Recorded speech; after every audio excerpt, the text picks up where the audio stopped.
그 남자는 20년을 기다렸습니다. 그가 기다린 것은 사랑도 희망도 아니었습니다. 오직 복수였습니다. 20년 전 그의 아내는 한 남자에게 살해당했습니다. 그날 이후 그의 시간은 멈췄습니다. 세상은 바뀌었지만 그의 마음은 그날의 분노 속에 갇혀 있었습니다. 그는 매일같이 법정 앞에 나타났습니다. 그 자리에서 살인범이 재판을 받는 모습을 지켜보며 이빨을 꽉 물었습니다. 그 인간이 나처럼 고통받게 될 날이 반드시 온다. 그는 다짐했습니다. 죽기 전에 반드시 복수하겠다고. 하지만 세월은 흘렀습니다. 그의 머리는 휘어지고 손은 떨리기 시작했습니다. 20년의 분노는 이제 늙은 남자의 몸속에 녹아 있었습니다. 그러던 어느 날 그는 교도소로부터 한 통의 편지를 받습니다. 저는 당신의 아내를 죽인 사람입니다. 이제 곧 출소합니다. 혹시 한 번만 만나주실 수 있겠습니까? 그는 편지를 쥔 채 한참 동안 아무 말도 하지 못했습니다. 20년 동안 꿈꿔온 복수의 순간이 다가왔습니다.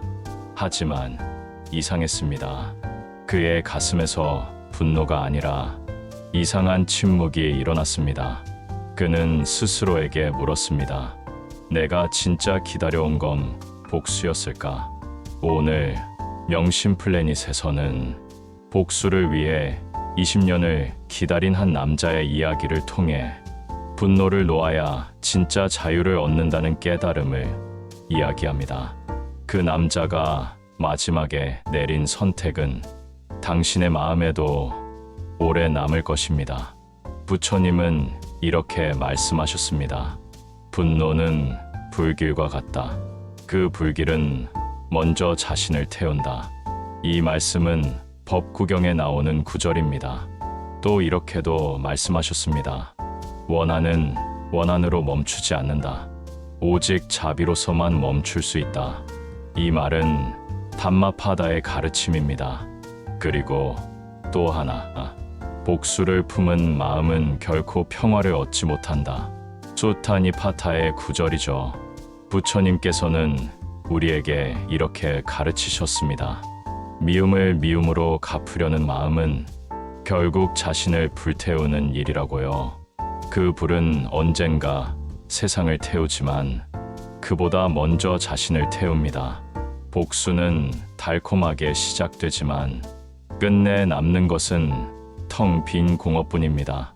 진정한 승리는 상대를 쓰러뜨리는 것이 아니라 그를 용서함으로써 자신을 해방시키는 것입니다.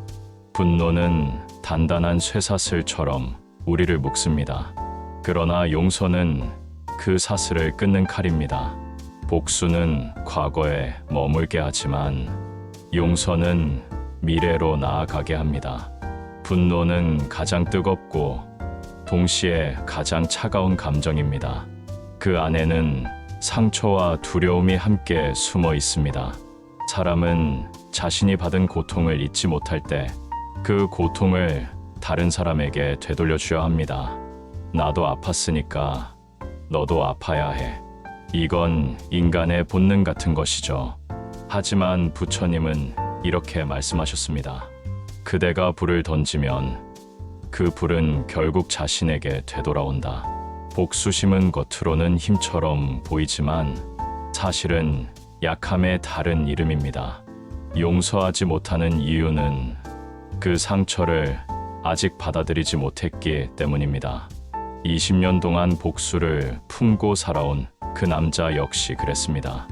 그는 매일같이 분노로 하루를 버텼습니다. 눈을 떠도 눈을 감아도 그날의 장면이 떠올랐습니다. 그 사람만 생각하며 살았습니다. 하지만 세월이 흐르자 그의 분노는 조금씩 자신을 갉아먹기 시작했습니다. 처음엔 그 불이 복수의 힘이 되어줬지만 이제는 그 불이 자신을 태우고 있었습니다. 그는 어느 날 이런 생각을 했습니다. 내가 복수를 이루면 정말 행복해질까? 그 질문 하나가 모든 것을 흔들었습니다. 복수는 결국 과거의 스스로를 묶어두는 일입니다. 누군가에게 상처받은 그날의 시간 속에 영원히 머무르는 것이죠. 그 남자는 자신이 20년 동안 단 한 걸음도 앞으로 나아가지 못했다는 걸 깨달았습니다. 분노는 시간의 감옥이었습니다. 그는 이렇게 적었습니다. 나는 그 사람을 미워하며 산 게 아니라 사실은 그 사람에게 내 인생을 맡기고 살았다. 복수의 마음은 상대를 향한 칼처럼 보이지만 실은 자신을 향해 있는 칼날입니다. 부처님은 이런 말씀을 남기셨습니다. 그대가 던진 돌은 먼저 그대의 마음을 맞힌다. 우리는 누군가를 미워한다고 믿지만 그 미움은 결국 우리 자신을 다치게 합니다. 그래서 복수는 결코 끝이 없습니다. 복수의 감정은 순간적으로 통쾌할 수 있지만 그 뒤엔 더 큰 허무가 남습니다. 마음속의 분노는 상대를 태우기보다 자신의 평화를 갉아먹습니다. 하지만 용서는 다릅니다. 용서는 과거를 잊는 게 아닙니다. 그 고통을 있는 그대로 바라보고 그 위에 새로운 의미를 더시피는 일입니다. 용서는 상대를 위한 것이 아니라 나 자신을 위한 해방입니다. 그 남자는 깨달았습니다. 내가 복수를 포기하는 건 그 사람을 용서해서가 아니라 이제 더 이상 내 인생을 그 사람에게 빼앗기지 않기 위해서다. 이것이 진짜 자유였습니다. 분노는 사람을 세상과 끊어놓습니다. 하지만 용서는 세상으로 나아가는 문을 엽니다. 그 문은 스스로만이 열 수 있습니다. 그 남자는 그 문을 향해 천천히 걸어나가기 시작했습니다. 그리고 20년 만에 그는 드디어 자신을 묶고 있던 쇠사슬을 끊었습니다. 그날 그는 오래된 코트를 입고 교도소 정문 앞에 섰습니다. 20년 동안 기다려온 그날이었습니다. 그의 손에는 편지 한 장이 구겨져 있었습니다. 저는 당신의 아내를 죽인 사람입니다. 이제 곧 출소합니다. 혹시 한 번만 만나주실 수 있겠습니까? 그 문장 하나가 20년의 분노를 흔들어 놓았죠. 면회실 문이 열렸습니다. 유리병 너머 흰 머리가 희끗한 남자가 앉아 있었습니다. 그는 바로 20년 전 자신의 아내를 죽인 사람이었습니다. 순간 그의 손이 떨렸습니다. 눈앞이 붉게 번졌습니다. 온몸이 피로 달아오르는 것 같았습니다. 하지만 동시에 이상한 고요가 찾아왔습니다. 그는 아무 말도 하지 않은 채 의자에 앉았습니다. 살인범이 먼저 입을 열었습니다. 20년 동안 매일 생각했습니다. 내가 저지른 죄를 어떻게 사죄해야 할지. 하지만 아무리 생각해도 답이 없었습니다. 그래서 편지를 썼습니다. 한 번만 제 눈을 봐주십시오. 그리고 저를 용서하지 않으셔도 좋습니다. 남자는 잠시 고개를 숙였습니다. 손끝이 미세하게 떨렸습니다. 그는 마음속으로 되뇌었습니다. 지금 이 순간 복수를 끝낼 수도 있다. 그는 천천히 자리에서 일어나 유리창에 손을 올렸습니다. 그의 눈에는 눈물이 고여 있었습니다. 그리고 낮게 하지만 분명한 목소리로 말했습니다. 나는 당신을 미워하며 20년을 살았습니다. 그 시간 동안 당신은 감옥에 있었고 나는 내 마음의 감옥에 있었습니다. 오늘 여기 온 이유는 복수하기 위해서가 아닙니다. 이제 그 감옥에서 나가려고 왔습니다. 유리창 너머의 남자가 울기 시작했습니다. 그의 눈에서는 끊임없이 눈물이 흘러내렸습니다. 그는 의자에서 일어나며 말했습니다. 내가 당신을 용서한 게 아닙니다. 그저 내 안의 분노를 놓아주려 합니다. 이제 당신도 그 죄를 짊어지고 살아가세요. 그는 그렇게 말하고 조용히 면회실을 떠났습니다. 그의 발걸음은 느렸지만 이상할 만큼 가벼웠습니다. 밖으로 나왔을 때 겨울의 찬 바람이 얼굴을 스쳤습니다. 그는 그 바람 속에서 아내의 목소리를 들은 듯했습니다. 이제 됐어. 이제 그만. 괜찮아. 그날 밤 그는 오랜만에 잠을 잘 잤습니다. 꿈속에서 그는 아내와 함께 웃고 있었습니다. 20년 만의 웃음이었습니다. 그리고 일기장에 이렇게 적었습니다. 나는 복수를 포기했다. 대신 나 자신을 되찾았다. 그 후 그는 지역 교회와 보호시설에서 자원봉사를 시작했습니다. 범죄자들에게 이렇게 말했습니다. 당신들의 죄를 미워하되 당신들 자신을 미워하지 마십시오. 인간은 누구나 잘못을 하지만 깨닫는 순간부터 다시 시작할 수 있습니다. 그의 이야기는 지역 신문에 실렸고 많은 사람들이 눈물을 흘렸습니다. 사람들은 그를 용서한 남자라 불렀습니다. 하지만 그는 이렇게 말했습니다. 나는 용서한 게 아닙니다.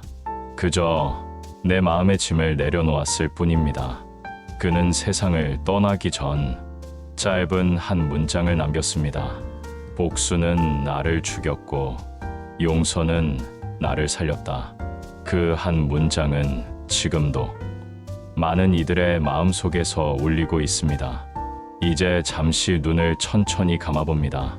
그리고 마음속에 한 사람을 떠올려 봅니다. 그 사람은 당신에게 상처를 준 사람일 수도 있습니다. 아니면 아직도 마음 깊숙이 미워하고 있는 사람일 수도 있죠. 그 얼굴을 떠올려 보세요. 그 사람의 말, 표정, 그리고 그때의 감정까지. 그리고 그 사람을 바라보며 속으로 이렇게 말해봅니다. 나는 당신을 미워했습니다. 그리고 그 미움 때문에 나는 오랫동안 내 마음을 잃었습니다. 그 말이 입안에서 맴돌 때 당신의 가슴이 조금씩 떨릴지도 모릅니다. 괜찮습니다. 그 떨림이 바로 치유의 시작입니다.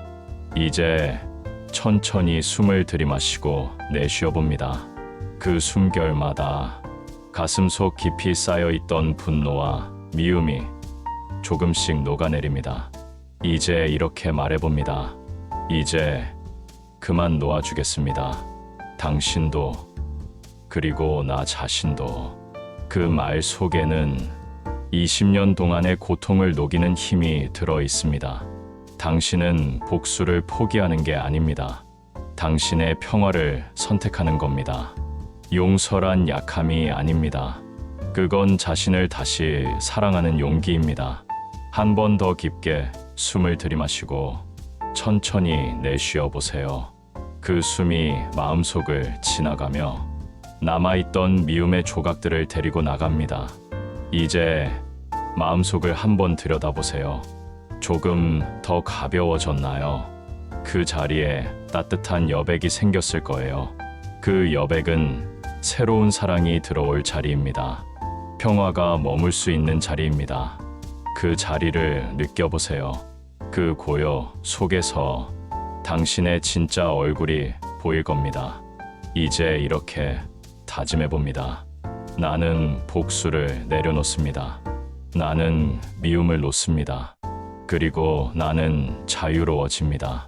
그 다짐이 당신의 심장 속 깊은 곳에서 울려 퍼질 때 당신은 이미 새로운 삶의 문 앞에 서 있을 것입니다. 이제 천천히 눈을 뜨세요. 당신의 세상은 조금 달라져 있을 겁니다. 빛이 조금 더 부드럽게 보이고 바람이 조금 더 따뜻하게 느껴질 겁니다. 그건 당신 안의 불길이 사라지고 그 자리에 평화의 빛이 들어왔기 때문입니다. 분노는 누구나 품을 수 있습니다. 하지만 그 분노를 붙잡고 사는 순간 그 사람은 그 감정의 주인이 아니라 감정의 노예가 됩니다. 그 남자는 20년 동안 복수를 꿈꿨습니다. 하지만 결국 그 복수가 자신을 파괴하고 있었다는 걸 깨달았습니다. 그는 복수를 포기했습니다. 그건 패배가 아니라 진짜 승리였습니다. 그는 이렇게 말했습니다. 용서는 다른 사람을 위한 것이 아니라 나 자신을 위한 해방이다. 우리는 누군가를 미워하며 살 때 그 사람을 잊지 못합니다. 그 미움은 결국 나를 묶어둡니다. 그래서 부처님은 말씀하셨습니다. 미움을 버린 사람만이 자유롭다. 용서는 약함이 아닙니다. 그건 진정한 강함입니다. 왜냐하면 미움은 힘으로 줄 수 있지만 용서는 마음으로만 품을 수 있기 때문입니다. 이제 당신의 마음도 물어보세요. 나는 누구를 아직도 미워하고 있는가? 그 사람의 얼굴이 떠오른다면 오늘 그 얼굴을 마음속에서 놓아주세요. 그 순간 당신의 마음은 조금 더 평화로워질 겁니다. 그건 상대를 위한 자비가 아니라 당신 자신을 위한 휴식입니다. 분노의 불길은 결국 스스로를 태웁니다. 하지만 그 불을 끄는 순간 당신의 마음에는 따뜻한 빛이 들어옵니다. 복수는 어둠을 키우지만 용서는 빛을 피웁니다. 오늘 이 시간을 통해 당신의 마음속 불길이 조금이라도 잦아들었다면 그것만으로 충분합니다. 이제 당신 안에 남은 건 고요함, 평화, 그리고 자유입니다. 명심 플래닛은 당신의 마음이 평화를 되찾는 공간입니다. 오늘의 이야기가 마음에 닿았다면 좋아요와 구독으로 함께 해주세요.